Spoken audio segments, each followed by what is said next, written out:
Ivyo dusoma mu gitabo c'ukwibutsa amategeko. Muri irya misi Musa yabariye abanyisirayeli ati: muri gihugu ceranda c'umukama Imana yawe, ni wewe umukama Imana yawe yitoreye ngo ube icibare ciwe bwite mu ntara zose zo kw'isi. Umukama ntiyabakunze kuko murusha ubwinshi ibihugu vyose, mbere ni mwebwe muri bake cane mu bihugu vyose. Ariko umukama yabakunze kuko yashatse kugumya indahiro yarahiye basokuru banyu. Nico gituma umukama yabarokoje ikiganza ciwe gikomeye, ikabakura mu nzu y'ubuja, mu vyara vya Faraoni umwami wa Misiri. Uramenya rero ko umukama Imana yawe ari we Mana, Imana idahemuka, izigamira isezerano ryayo n'ubuntu bwayo abayikunda bagakurikiza amategeko yayo gushika ku ruvyaro rw'igihumbi, ariko yihora abayanka bose ikabatikiza. Riteba kwihora uyanka. Urazigama amategeko n'ingingo ndagutegetse uyu munsi, kandi ubikurikize. Iryo ni ijambo ry'umukama. Nimuhora n'umukama.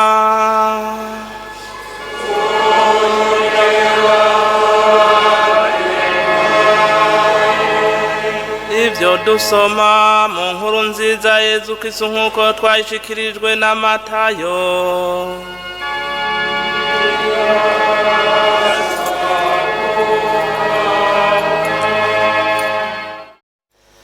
Muri irya misi Yezu yavuze aya majambo ati: dawe mukama w'ijuru n'isi, ndagushemeza kuko wahishije ivyo bintu abanyabwitonzi n'abanyabwenge, ukabimenyesha ibitazi. Niko dawe, kuko ariko wabishatse. Dawe yarampaye ibintu byose, kandi nta numwe amenya mwana atari se, kandi nta umenya se atari mwana, be n'uwo mwana ashatse kumuhishurira. Nimuze mwebwe mwese murushe kandi muremerewe, nzobaruhurira. Nimwiremeye ku mutwaro wanje, muba abigishwa banje, kuko nitonda kandi nkicisha bugufi bivuye ku mutima, niho muzoronka akaruhuko k'imitima yanyu. Ni ivy'ukuri umutwaro wanje nturemereye, kandi umuzigo wanje urahwahutse. Iryo ni ijambo ry'umukama.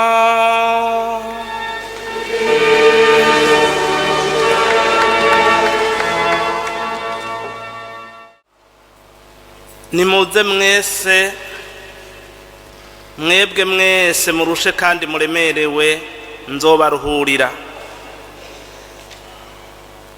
Inyuma yo guhimbaza ibinyegezwa bihambaye by'ukwemera kwacu, Pasika, yurira mu ijuru ry'umukama wacu Yezu Kristo, Sensiyo, Pantekoti, umunsi mukuru w'ubutatu bweranda, be n'isakramento geranda. Uyu munsi Ekleziya iduhaye akaryo ko guhimbaza umunsi mukuru cane w'umushaha mweranda wa Yezu. Ni umunsi mukuru uduhamagarira gutangarira cane urukundo rw'Imana kuri twebwe abantu. Urukundo atari urw'amajambo, ahubwo urukundo rwuzuye kandi ruzima, urukundo ruhagurutsa umuntu, urukundo rukiza kandi rubohora. Mfatiye rero kuri ibi bisomwa duhejeje gushikirizwa, tuzirikane ibinyegezwa by'umunsi mukuru w'umushaha mweranda wa Yezu. Mfatiye kuri izi ngingo zikurikira: ubwa mbere, urukundo rw'umushaha wa Yezu ku muntu. Bwa kabiri, ukurwakira no kugwitura. Ubwa gatatu, ukurusubiriza mu nkoko. ubwa mbere urukundo rw'umushaha wa Yezu ku bantu. Mu gisomwa ca mbere duhereje gusomerwa twumvise amajambo ngo muri gihugu ceranda umukama Imana yitoreye ngo mu bicibare ciwe ntiyabakunze kuko murusha ubwinshi ibihugu byose, yabakunze kuko yashatse kugumya indahiro yarahiye kuva kera na rindi. Bavukanyi, Imana yarakunze umuntu urukundo rutagira ingero, irarungika umwana wayo w'ikinege Yezu Kristu kugushaka kwayo atagahato na kamwe, ata muntu n'umwe abisabye. Turahejeje kuvyumva ngo ngiki icagaragaje urukundo rw'Imana muri twebwe, ngo nuko Imana yarungitse umwana wayo w'ikinege kw'isi ngo tube bazima mu bwiwe kubwiwe. Suko ari twebwe twakunze Imana, ariko nuko ariyo yadukunze ikarungika umwana wayo kuba iciru c'ibicumuro byacu. Nivy'ukuri urukundo rw'Imana rwama rwigaragaje mu buzima bwacu. Imana yama yaduhezagiye muri byinshi kuva kera na rindi. Murazi n'igihe abantu bacumura ba mbere, Imana yari yabageneye gupfa, ariko ntiyabishe, yahavuye ibarokora. Nawe ntawo buri cashimira Imana, n'udashima ntiyobura ikintu na kimwe. Hari wagize ati, hari umuntu agira ngo ntacashima, uwundi nawe araheza aramubwira ati urashima je ari amuravye ariko arafungura, muga yidoga ngo jewe ngo ntaca Imana irankorera ntaciragira iki, muga muravye akaraba ingene ariko arafungura n'akayabagu kenshi, ati urashimira Imana yaraguhaye akayabagu kenshi, ati hariho abatagafise. None rero naho wowe uri ico ushima, urashima nako kayabagu ni wawe ukigafise. Gusa kenshi haraho twibaza ko Imana idukunda, iduhezagira, itugira kirya na kiriya kubera ivyo twayikoreye, cyo bita mérite. Maze urwo rukundo tukarufata nk'impembo y'Imana ku byo twakoze. Uyu munsi mukuru w'umushaha mweranda rwose wa Yezu uje kudufasha gutahura ko Imana itadukunda kubera ivyo twayikoreye. Imana imbere yo kubona ivyo dukora ibanza kudukunda. Imbere yo kubona ivyo dukora ibanza kudukunda. Idukunda kugushaka kwayo, idukunda kuko ugukunda ari ndemanwa yayo. Nkako nyene Imana ni rukundo, nkuko twavyumvise mu ijambo ryayo Deus caritas est, Imana ni rukundo. Umuntu uko ameze kose Imana iramukunda, kandi mukunda urukundo yiharije kandi muri rudende. Nkako nyene Imana mukurungika umwana wayo w'ikinege Yezu Kristo ntiyacaguye abantu izocungura n'abandi tazocungura, bose yarabashikirije urwo rukundo rwayo rwuzuye rudacagura. Ngo abo wampaye bose narabamenyesheje izina ryawe dawe, narabahaye ubuninahazwa bwawe. Ni Yezu bitubwira mu nkuru nziza ya Yohana kigabane c'17. Ugutuntura, ukwihebura, agahinda n'ibindi bikomere by'umutima abantu benshi bagendana kenshi biva ku kwiyumvira ko ata muntu n'umwe abakunda, gushika naho bavuga ko Imana itakibakunda yabahevye. Uyu munsi mukuru w'umushaha mweranda wa Yezu uje kudukiza ivyo bikomere, izo ndwara zose n'ivyo bikomere twatewe no kwibaza ko tudakundwa. Muvukanyi, urakundwa n'Imana, urafise Imana igukunda urukundo wiharije. Ngo niwajabuka amazi ngo nzoba ndi kumwe nawe, ngo niwaca mu nzuzi ntizizogutwara, niwaca mu muriro ntuzosha, kubera kuri n'agaciro mu maso yanje kandi ndagukunda. Aho nivyo dusoma mu gitabo c'umuhanuzi Izayi kigabane ca 43 bakarongo ka mbere gushaka ka gatandatu. Turafise Yezu, urafise Yezu yabonye menshi kubera urwo rukundo ruruta inkundo zose z'abantu yagukunze, kuko zozo zirahemuka, ariko Yezu ubwo yagukunze ntiruhemuka. Ivyo byose akabigira atacarinze kukurabako canke akwitezeko ataravya amagara yawe. Ico Imana ishaka nuko wamana akanyamuneza wishongora uti nk'uko ijambo ry'Imana ribitubwira uti ndaninahaye mu maso y'Umukama, kuko naho bose bokwibagira umushaha wa Yezu ntiwigera ukwibagira na gato. Umukama yarakwanditse mu biganza vyiwe ubutakizimangana, impome zawe yama azirarira. Niza nyene muri ico kigabane ca 49. None rero muvukanyi, ntusubire kurira ngo uhwere mu vyo urimwo vyose, ntuganye ntugowe, nturi wenyene, urafise Umukama, urafise umushaha wama wuguruye ngo uwuruhukiremwo. Uwo mushaha rero witure uzoheza uruhuke. Ingingo ya kabiri, ukuwitura.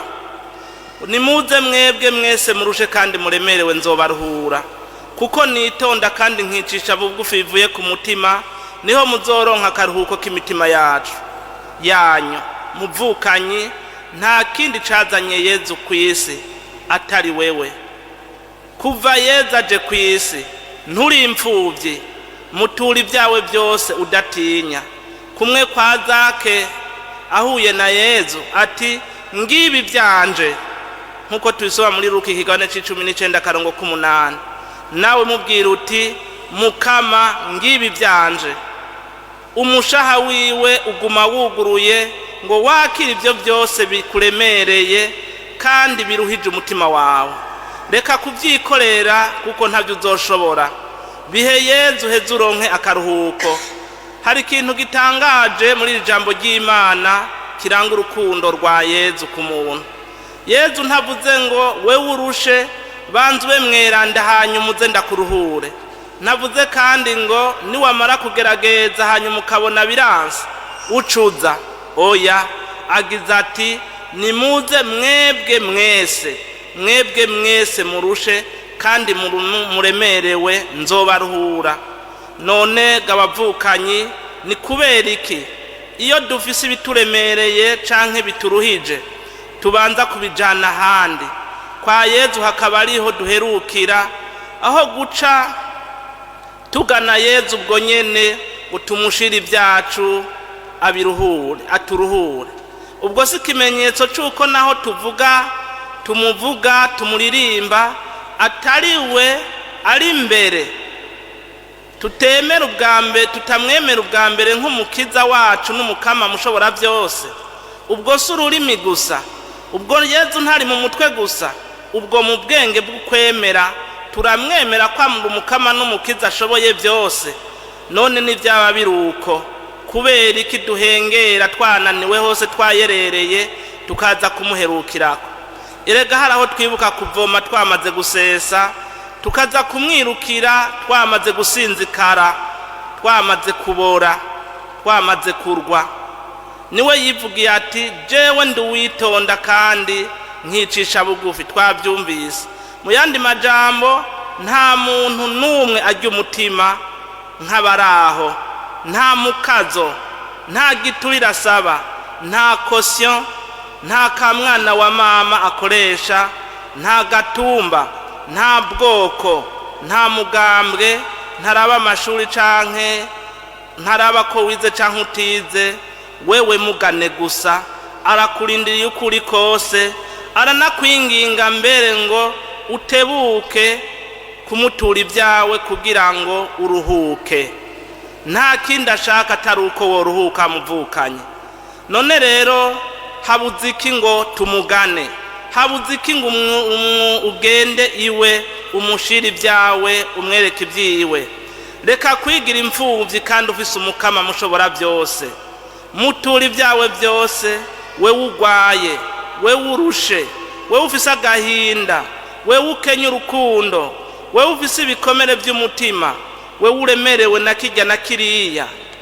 Mwegere umutura ibyawe byose, ugire nka Zakuti ngibi byanje Mukama. None watsinze urupfu azonanirwa n'ibyawe, uwapfuye akazuka hamakurira mu ijuru akaninahazwa kwa data azonanirwa n'ibyawe. Mutura ibyawe byose ataco wisigarije azokuruhura. Agire kaguhe n'ibyo utamusavye kuko agukunda. Iciza ciwe ntawahata niwaba ukomereye kuza urabizembagirana ijoro n'umutaga igikanu gushika kimeneke niwibandanirize uvyikorera n'akazi kawe. Ariko we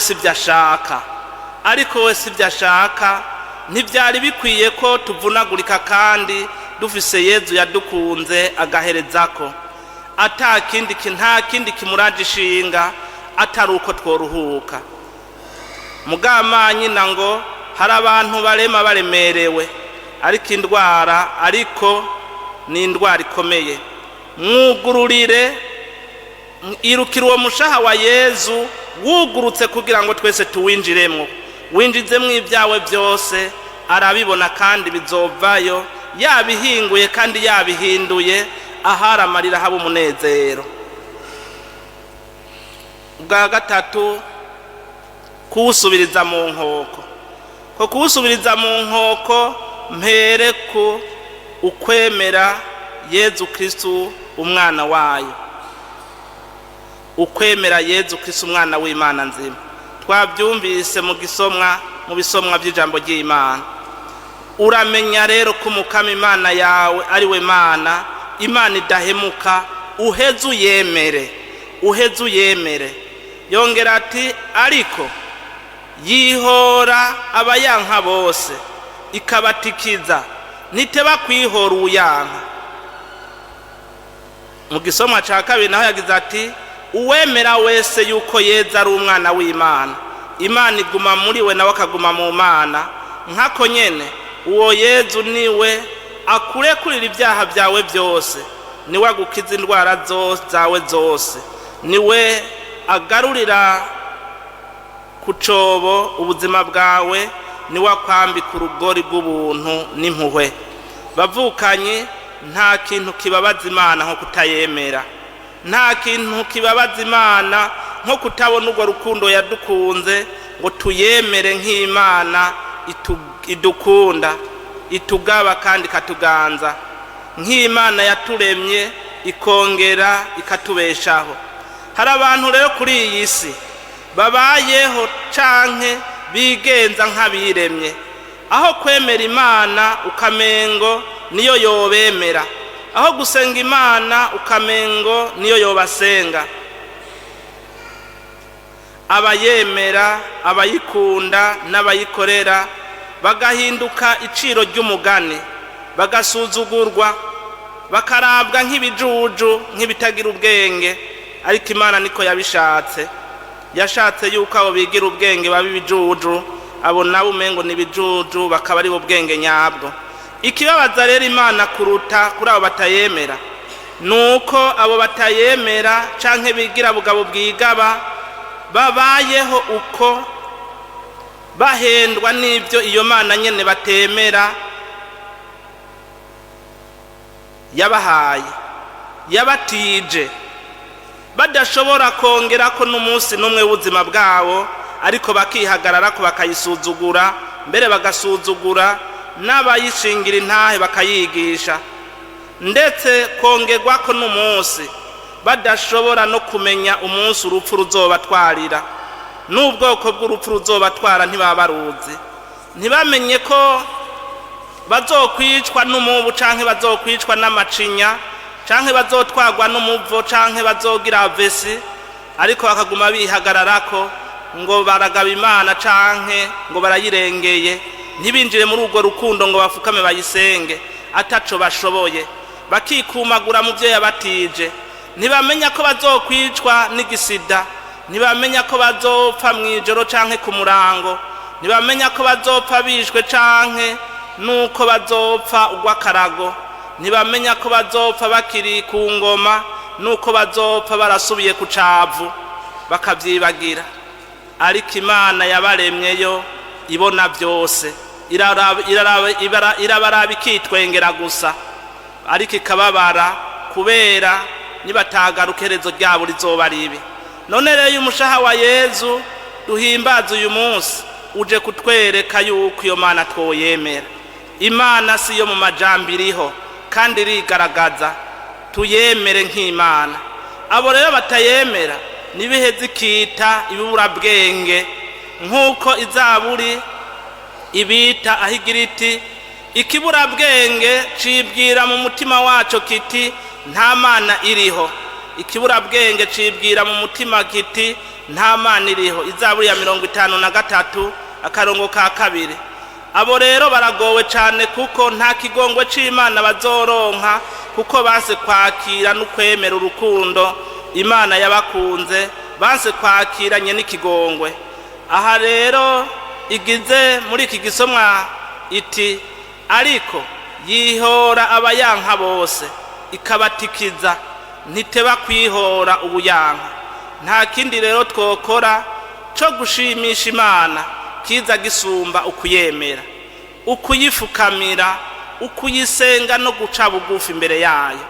Yo yadukunze gushikaho itanga umwana wayo w'ikinege kugira ngo turonke ubuzima, kandi ubuzima buzokwamaho.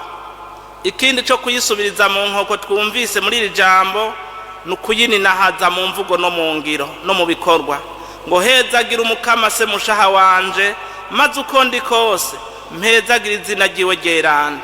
Hezagira umukama se mukama wanje, ntiwibagira ibyiza byose yakugiriye. Iyi zaburi nayiti mbega jewe, zaburi iraho nayiti mbega jeho nzosubiza ikumukama ku byiza byose yangiriye, nzomuhereza ikarisi y'ubukiriro, mpeze ninahaza izina rye yiwe.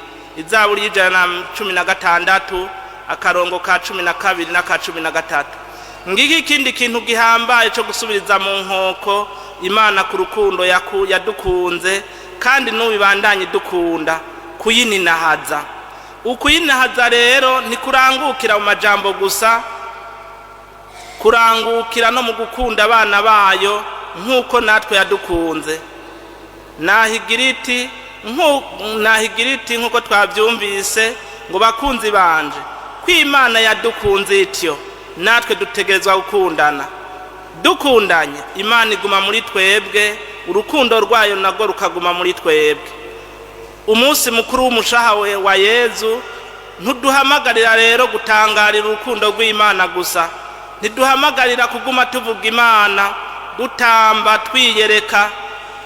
Kenshi araho tutamba twiyereka kuko dushaka nyene kuryohera umubiri wacu, kwikura ibivumvuri, ariko atayo turiko turatazira. Ayo n'abasigaye babigira kugira bahotse, bahejeje kwikumagura baheze bagende mu byo barimwo, atanu guhinduka na kumwe kurimwo.